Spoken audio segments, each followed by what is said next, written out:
You know, my career at NASA has kind of spanned a couple of decades at this point. I arrived with the class of 2000, went through the training program, primarily focused on the space shuttle and the International Space Station, learning those systems through the assembly process, which was a little bit like where we were with Dragon in the early days, because Space Station kept changing and you had to stay up with it.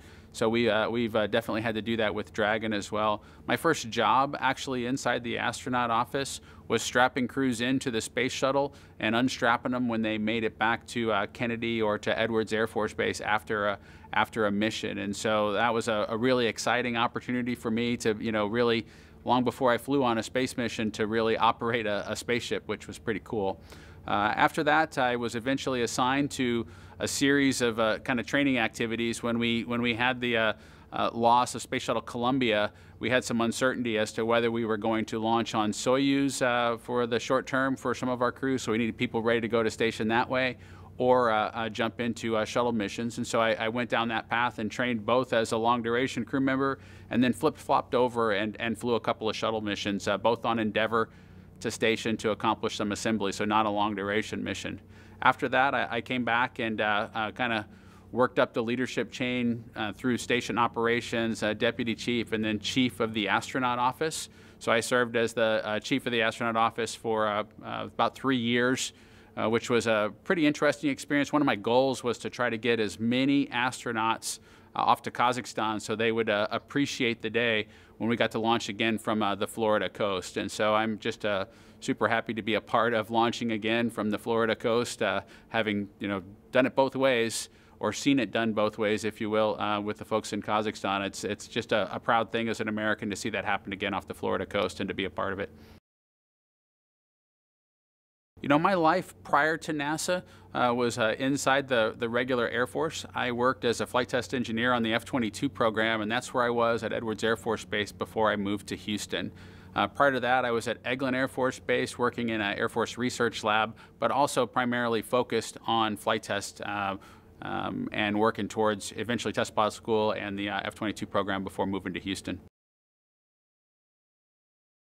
You know, in the Air Force environment, flight test environment, there's always a balance of managing risk as you go forward to execute a test point and figuring out a way to, collect the data and do that in the calm, cool, collected kind of test environment with experienced folks, and make sure you've got a good vehicle or you've got a good system before, a pilot or aircrew member ends up someplace a little bit more complicated with a lot less resources and has to utilize those features of an aircraft, for example. And so my role for a space mission is very much the same. I'm trying to think of all the things that could I won't necessarily say go wrong, but could make the operation we have in front of us complicated, and that you'd want to have at your fingertips so that you're ready if things did get complicated while you tried to accomplish the mission, whether it's a spacewalk or launching into space on a space shuttle, knowing what your next actions are and all the different scenarios. It's the exact same thing you need to do from a flight test perspective with an airplane or new equipment of that magnitude. It's just a very, very similar process. I think that for me, having launched a couple times on vehicles, the second time was definitely different than the first time in terms of either relaxation associated with the mission or kind of, I was a little bit about the nervousness in terms of, am I really prepared or not? There's more of an acceptance of, if you're not really prepared on launch day, you're not going to get any more prepared on launch day for launch day. You just got to accept what you got and make sure that your body is, well rested and prepared for hydrated and fed and all those good things versus trying to cram information into your head. So there's a little bit of when you're doing that for the first time, you can feel a little bit guilty of, hey, should I study one more thing, or is there one more piece of information I should get? So that's definitely different between where I was on my first flight and where I'm at right now. On my first flight, we did actually have a kind of an interesting series of failures right off the launch pad.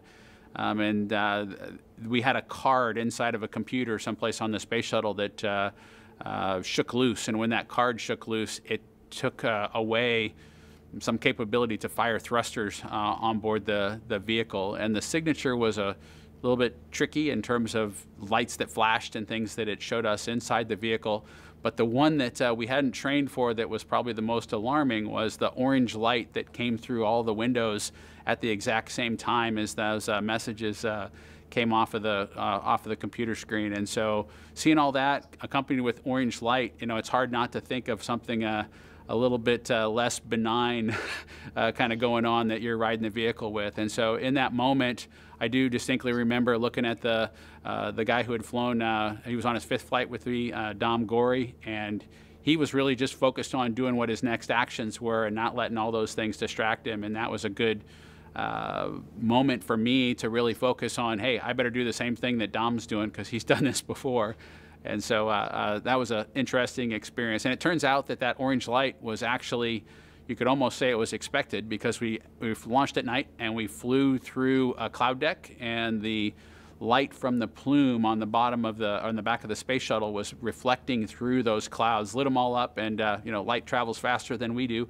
And so it came through the windows and created that, what you could argue seemed like a confirming cue that something was amiss, but had nothing to do with the card that had shaken loose on the vehicle. So trying to dissect all of that in real time in your head is, you can get a lot of things happen like that on launching of a vehicle. Hey, we hear a sound.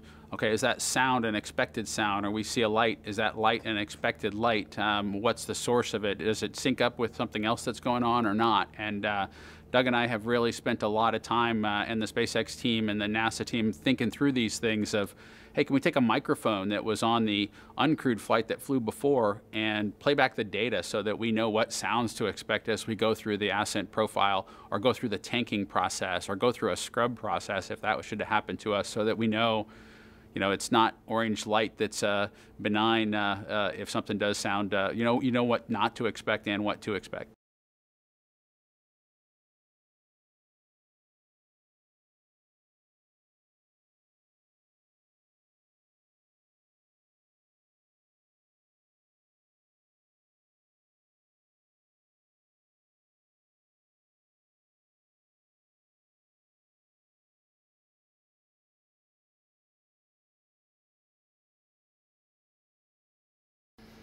On launch day, we'll get up at a reasonably relaxed pace, and really we don't have more events on launch day than we have time to kind of achieve them all. And so it's really kind of designed that launch day is kind of relaxed.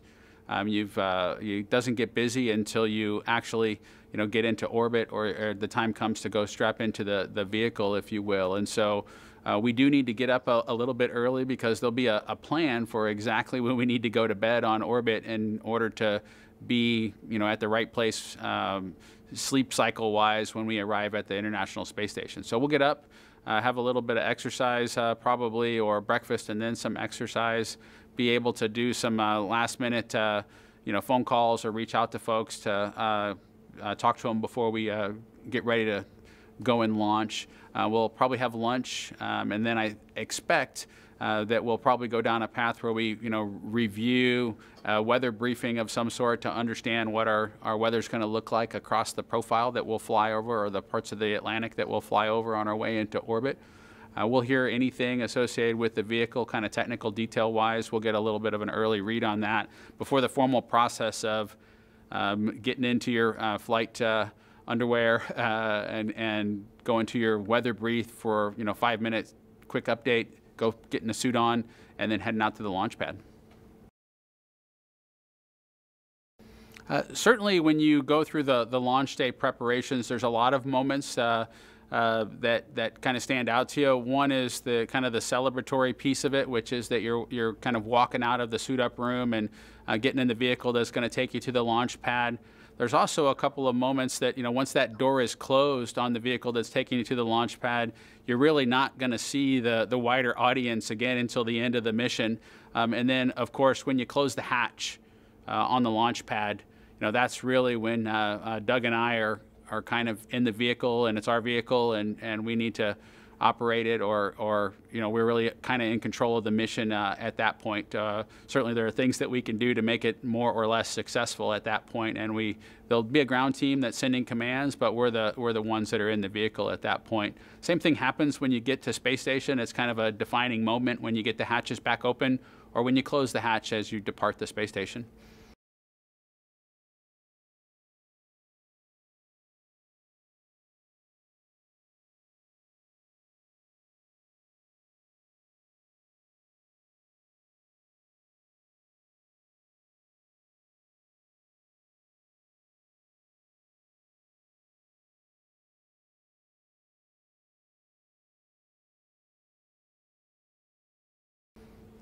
I think for me, it's been really exciting to work with SpaceX. It has a different dynamic, if you will, than maybe some of the government programs that I've been a part of before. A little bit more like when I worked in the research laboratory back in the Air Force at Eglin Air Force Base, and sometimes we'd have a university partner, or sometimes we'd have a startup company that we would be involved with that were kind of pretty agile and flexible, and had a lot of new ideas. And the challenge has been with all that newness or all that energy comes with a kind of a balancing act of, are we going to change the solution that they've come up with because it won't satisfy the mission, or are we going to let it run for a while and see where it goes, and trying to balance as to when innovation is important and when innovation isn't important, because like I said, sometimes you're focusing on, hey, we're trying to get an exploration objective accomplished, or in another case, we're really just trying to get something that works and move on from this, because a wet wipe's a wet wipe, and we need to not be designing new wet wipes for the mission in front of us. We need to innovate in the areas that there's fruit to be had, if you will, versus accepting a solution. So over the years, and it's been several years of working with SpaceX to kind of navigate that point, to see them also kind of engage on topics and figure out that, hey, this is one that we're going to let kind of be a free-for-all and we're going to innovate on, or this is one where we're going to accept a solution and we're going to move on because we have other areas that we really want to focus our resources on, really developing something completely new versus accepting a solution and kind of dividing your resources up that way. One of the things that's really different with this specific mission is that typically when we launched a space shuttle, we talked to a NASA flight director or a flight control team that had some support contractors associated with it, but was a NASA-led team on the ground. For the SpaceX mission, our primary interface is not a NASA person, not an astronaut, like it always was with the space shuttle headed into orbit. It is a SpaceX contractor that's gotten a lot of guidance and feedback and coaching, and had a lot of pointed questions and discussions with a NASA team. But fundamentally, we're a NASA crew on board this spacecraft, and we're operating it together with a flight control team that is, pretty much 100% a contractor workforce. And so that piece is very different than how we've done things in the past, and I think we've come up with a good balance with respect to that. I think when solutions have to be done quickly, you have to trust that team. When there's a lot of time, hours, potentially maybe several long minutes, for example, there are NASA people who are accessible to them in the room, or accessible to them in a more of a meeting format, kind of outside of the room, that they can reach back to try to get some feedback of working more towards the overall mission execution versus the keeping the vehicle safe, which really is a SpaceX function.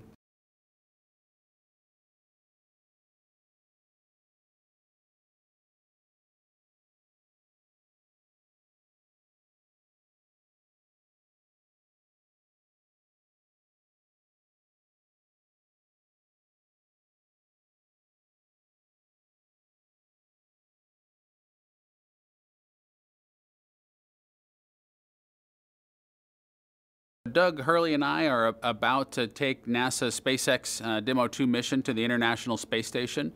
During that mission, we'll perform some checkouts. Doug will get a chance to do some flying, actually, of the vehicle close to the International Space Station, for example, and we'll make sure all those systems are working for future missions that might not necessarily exercise all those different features of the vehicle.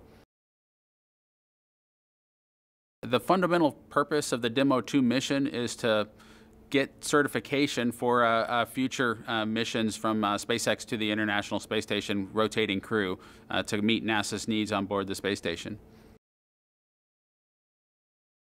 The SpaceX vehicle has a lot of features and capabilities that hopefully we never have to utilize in a real mission, but Doug and I will make sure that they are all ready just in case we do. And it's everything from a response to a fire on board to flying close to the International Space Station manually instead of letting the computer do it.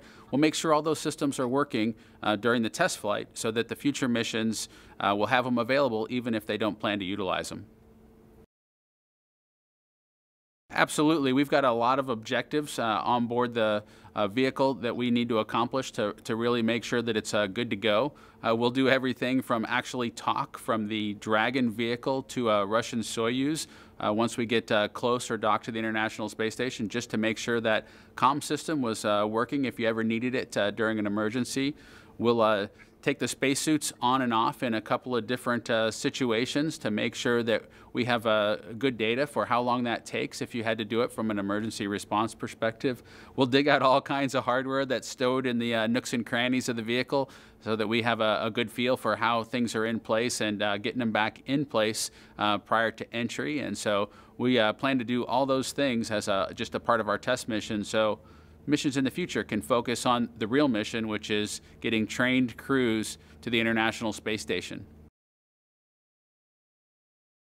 You know, as we get closer and closer to the launch date, we've had to balance a lot of things. We've had to accept kind of the status of the vehicle and then understand how we're going to operate it. And I think really both Doug and I's focus is making sure that we're proficient for whatever launch dates come. We've had the launch date kind of slip a little bit to this point, and so we're really chasing the final preparations to make sure that we're on time and on target for the launch date right now, which is in late May.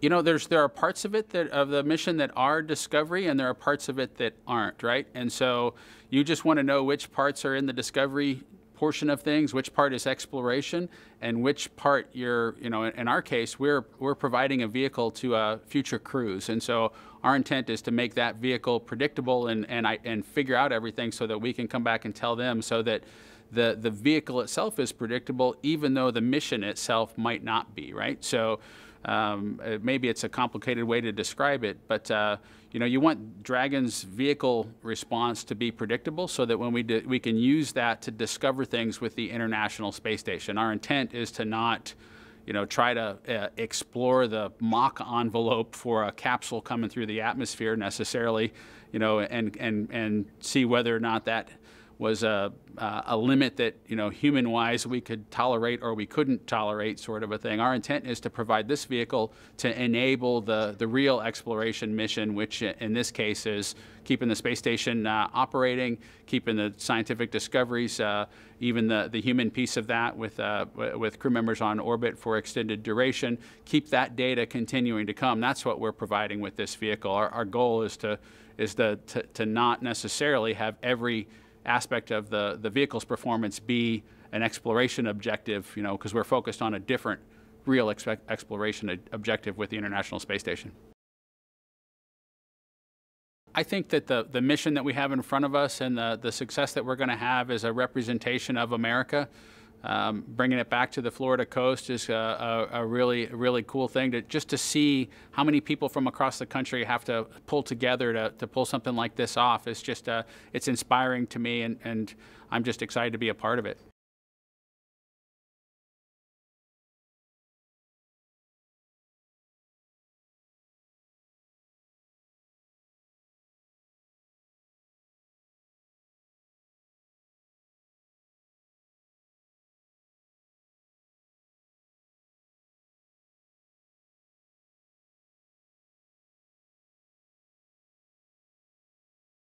One of the things that's been really interesting, I think, both for Doug and I, is having been through a lot of training flows, whether it was associated with an aircraft back in our military days, our regular military days, or inside of NASA's program with space shuttle training or space station training, or our familiarity with the Soyuz. we've kind of seen mature kind of training programs brought to us. And so it's been really exciting to see the SpaceX folks kind of go through that process as we've worked towards Demo-2 to both develop training and at the same time develop a vehicle. And so, you know, you can kind of see, hey, the training is going to roughly look like this in the end. And so we've got to definitely face that balance of, do you want to accept an operational challenge or a complicated interface and then just deal with it with a bunch of training, or try to fix those things up front that says, hey, if we just made this consistent across all the displays, the training would be much easier. And so we try to strike that balance. I think one of the ways to describe it for both Doug and I is that we're hopeful that future crews on Dragon vehicles headed to NASA space stations aren't cursing our names because we accepted some feature that was complicated and hard to train, and in the end hard to operate. That they're like, yeah, I can't understand. I don't even remember why that's so easy, but it is so easy, and so that they forget about us because they don't have anything to curse our names over. The mission training for the Dragon vehicle, and particularly the NASA mission to space station, is very different from a shuttle mission in that we've had to develop the training as we've kind of moved forward. It's also different because of how much more automated capability there is on board the Dragon vehicle, and so our role gets to be a little bit bigger picture where we can step back and really understand, is the mission progressing correctly, rather than really focus on the really minute details of managing a heater temperature or something along those lines that astronauts need to be good at in some situations, but having too many of those responsibilities during something dynamic like launching into space is undesirable, to say the least. And shuttle had a lot of things like that, where you had to have somebody to just watch over the vehicle to make sure it was doing what it was supposed to do, and took away from being able to see the big picture like we're able to do with Dragon. As we kind of go through the development of the vehicle and the training process, I would say there's probably two things that jump out to me as kind of big wins from a NASA perspective as we move forward. One is associated with having a high enough fidelity from a training perspective that we can, both Doug and I can sit in a capsule, we can put on suits, and we can go through a situation or a scenario where the suits are going to inflate to try to protect us from whatever situation is developing on board the vehicle. And getting that level of fidelity of training hardware versus PowerPoints and virtual presentations of it is really important from an operator's perspective. So that's a huge win, and the SpaceX team stepped up to that, and we really appreciate it. I think another piece of it is kind of coming up with a concept of how, for a highly automated vehicle, you don't lose sight of kind of the need for the crew to always have a safe path home. You don't necessarily have to save the mission with the crew, but you need to save the crew with the crew, is kind of the mindset that we've put out there. And so I feel really good about kind of across the spectrum of the whole mission, from pre-launch to time on orbit, close to space station, all the way to splashdown, that we have a path out, or a path to take care of the crew if we needed to, if things got complicated. So that's a big win for us. There's absolutely moments associated with that. I think one of our biggest accomplishments was a tool to be able to plan our own way out of orbit back to Earth. And we had to come up with a way that didn't break the software allocation that was out there, and kind of fit into what SpaceX's model was to the experiences that we've had with Space Shuttle or Soyuz, where the crew typically does have that capability, and figuring out how to add it to a vehicle that's most of the way there, and take advantage of the way that vehicle operates versus trying to force a shuttle or a Soyuz solution on it was really important. And when we got over that hump and we got the aha moment, I would really say, by the SpaceX team, to be able to read back that that it wasn't the idea of you had to prove to them that this scenario existed. We just had the big picture of, okay, how does the crew just get home if they end up in this situation? How does the crew get home if they end up in this situation? When they were able to flip that switch and not count how many failures it took to get there, but accept that let's figure out the easiest way to provide that capability, and they got on board with it. That was the aha moment, was helping them understand that that was something that was going to be important to crews on board. You know, I think one of the biggest challenges kind of going through this process was trying to find the sweet spot for when the contracting team or the engineers that we were working with were ready to address the specific concerns that that were out there. And so I think that in general, we've found a place where the SpaceX team is able to kind of support us, or the NASA team's able to support them in supporting us as we work through it. But finding out when that sweet time was is a challenge. And as you lay out a program that, you know, building a spacecraft is not something that we haven't successfully done it in short time periods. And so figuring out the right window to, hey, this is the month where we need to push this specific issue hard because they've broken into the software code and they're editing it right now. And if we add the capability to just put a timer delay or for this feature in place, that we can solve this other big picture problem of giving the crew some capability, finding those sweet spots so that it's not like that we need the administrator's help in order to make a change to the vehicle. That's not where you want to be. You want to find those sweet spots and do that process efficiently. And so they're just too numerous to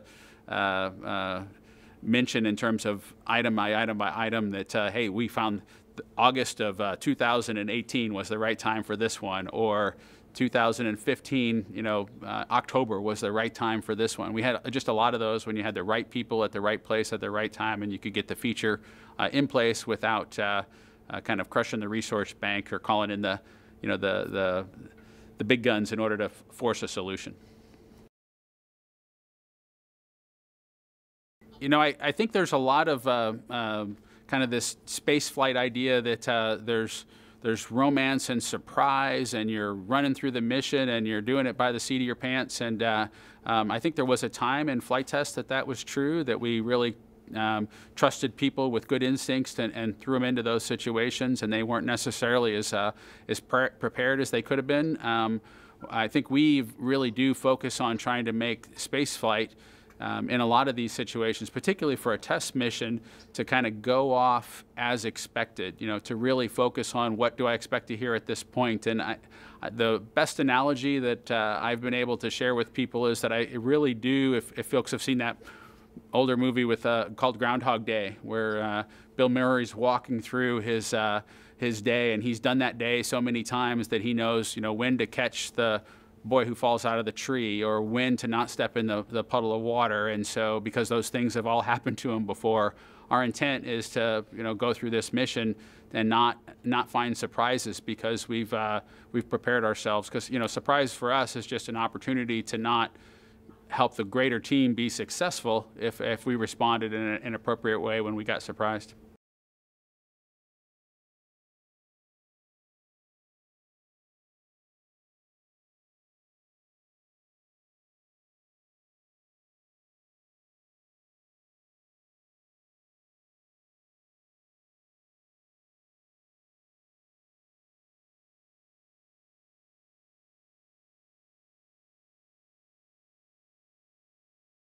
You know, I think that what's really interesting about this, I think folks sometimes think of it as to, hey, we've passed this capability off to them and they just took it over.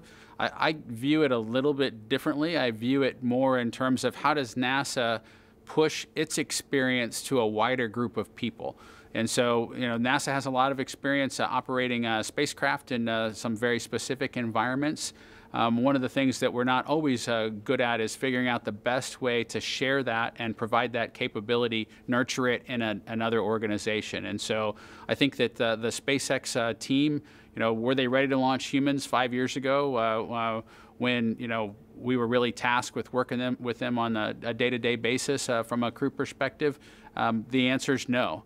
But through years of the NASA team helping to share that experience and asking them the questions that or teaching them the lessons that we've learned by going through this, I think we've nurtured and shared our experience base to kind of allow them to, now there's another capability in the U.S. besides NASA to operate something of this magnitude. And so that's the part that I'm most proud of. I don't view this as, hey, we just gave this away or asked somebody else to do it for us.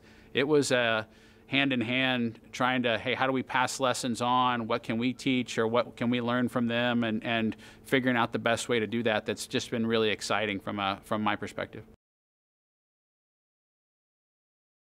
You know, from an analogy perspective in terms of how we're operating, it's been interesting for both Doug and I think, as we've gone forward, having come from military test programs where the Air Force or the Marine Corps did not build an airplane. You know, you didn't have those services with their own engineers that were figuring out how to build it and operate it. We relied on the infrastructure that was in the U.S. I flew with Boeing pilots and Lockheed pilots as a part of the F-22 program, and so that was just something that we did, and as we worked together to build a vehicle. And so certainly the aviation industry, there was maybe the mission requirement came from the government side in terms of, you know, providing for the military or providing a specific capability for the U.S. as a whole. But the corporate infrastructure provided that capability, and we had a healthy banter to try to get the capability and make sure we were communicating as to what we wanted produced in the end. And we're doing that now with the space program, which is really exciting from my perspective.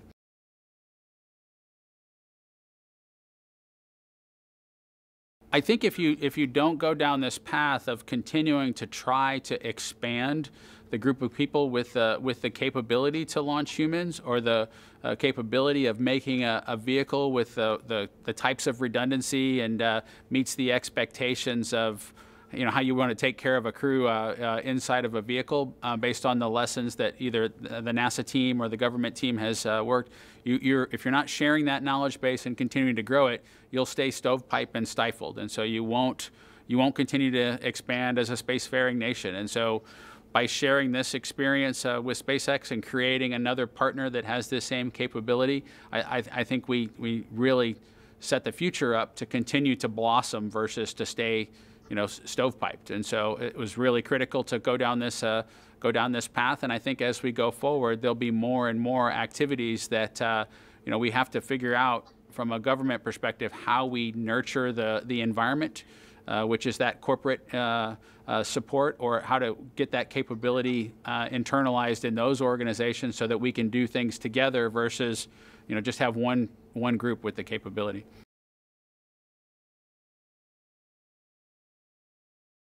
I think as we look at this mission, you know, when is the last time humans launched on a new vehicle, launching into space? Certainly on the American side, it's been several decades to get to a new vehicle again. And so I think we'll look back on this as a kind of a new era in space exploration. When I came into the astronaut office, we had a space shuttle, and we worked towards retiring that over the first decade of my career at NASA. Now we're in a time when we've got multiple vehicles under development, all flying, you know, whether it's weeks or in a few short years, really close together. So it's a great time to be in the astronaut office. It's a great time from a space exploration time frame just to see all that happening, and it's because of this nurturing of the environment, of a wide, being able to pull in a wider group of people who can contribute towards human spaceflight. It's a super cool time.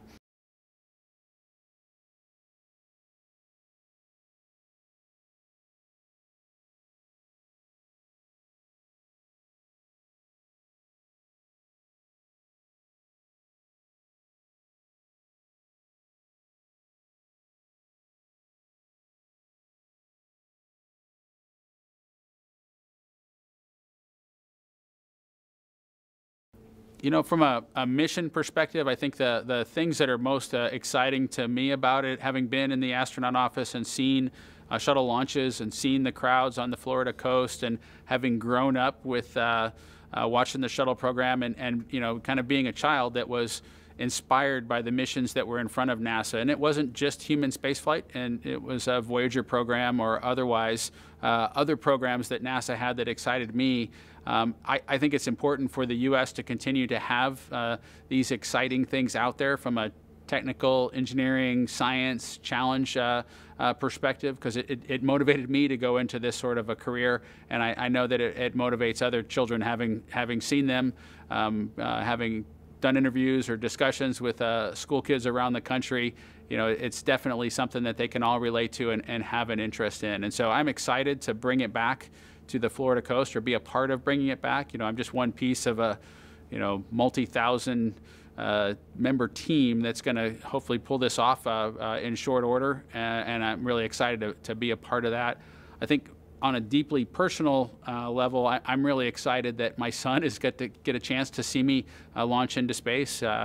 Being an astronaut has been a little bit of an abstraction thing for him, because he's seen me do it in old videos, but he hasn't seen me do it for real. And so I'm excited for him to see this launch. He wasn't born hadn't been born yet when I flew previously, so I'm excited for that.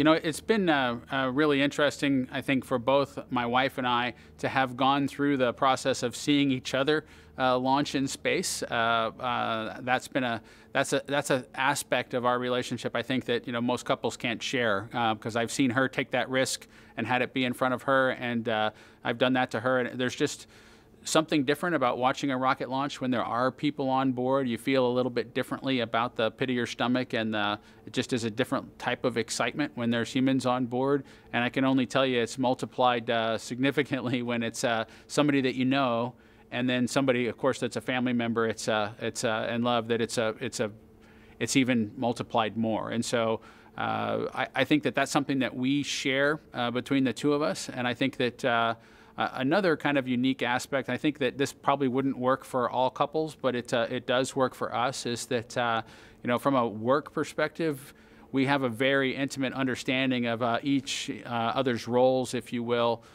in their day job versus what you do with the rest of your life. And so I think that makes a big difference, where, hey, I'm headed off to Los Angeles again to work with the team out at SpaceX to be prepared for this mission. She recognized why that's important, and not and what I might be doing out there versus that it's not another vacation to Los Angeles for the week that I got a chance to go on. And so there's an appreciation for the work that's involved with what we do that I think, without a partner that has that same appreciation, I think it can be challenging for some folks to really understand the stress or the criticality of what might seem more mundane, or might be, just looks like an opportunity for excitement. It looks pretty cool to walk out of the ONC building in a SpaceX suit and go get ready for NASA's mission to the International Space Station. But there's a lot of work and a lot of time that takes away from family that that my spouse appreciates, and I love her for that.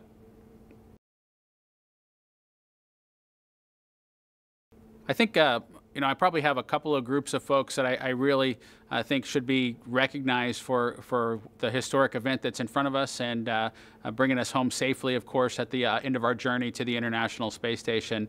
First of all, I want to thank the Commercial Crew Program wider team, and that's both NASA and SpaceX, and it's the Boeing team as well. It's the entire Commercial Crew Program team that's worked together to get to this point where we've got vehicles that are going to be on the launch pad here in just a few short days, ready to head to the International Space Station. It's been a journey. We've done it together, and I think we've done it cooperatively, and I'm really proud of that. So I want to say thank you to that entire team, whether they're here in Houston, they're on East or the West Coast, or all over the country. It's just been awesome to see what you guys have been able to pull off. For the American public, we, as that entire team, we're doing this because we think it's important for our nation, and we're proud for this opportunity that you've given us to try to pull this off for us as Americans. And so thank you for that, and I hope you enjoy the opportunity to see human spaceflight again from the Florida coast. I know I'm going to be excited when we do it again.